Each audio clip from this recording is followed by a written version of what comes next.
wiki ninatamani watu wawili ambao watasema Biblia inaniambia, maandiko yananiambia iko siku inakuja watu watakuwa na kiu.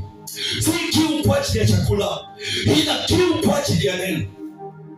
Sasa tunakuhubiria usikii, sasa tunakuhubiria unapuuza, lakini siku inakuja dadangu utakuwa na kiu, ni kwa ajili ya neno.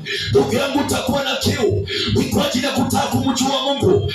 Siku inakuja utatamani kukuwa na kiu ya uhubiriwe, lakini itakuwa too late. Bwana Yesu asifiwe. Jina la Yesu tukuzwe. Bwana Yesu asifiwe.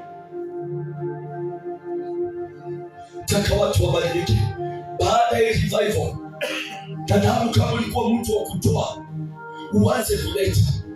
Kama ulikuwa mtu wa kubomoa, uanze kusimamisha.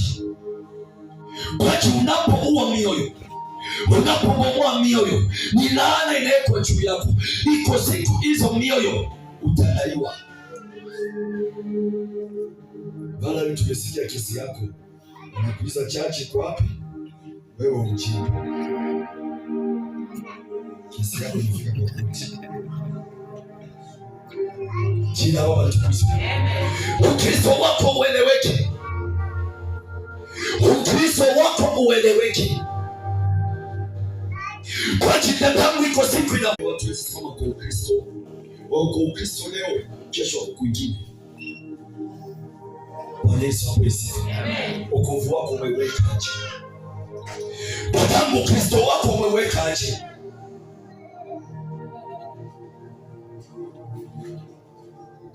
Wengine tumerudi nyuma kwa ajili ya maneno ya wanadamu. Wengine tumerudi nyuma kwa ajili ya kusikia watu wa dunia. Wengine tumerudi nyuma kwa ajili ya kusikia failures. Bwana Yesu asifiwe. Amen.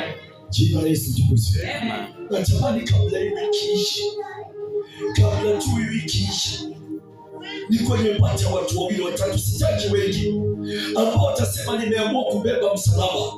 Hata vita viinuke, hata majaribu ya kuje, hata mishale zikuje, mimi sitingiziki.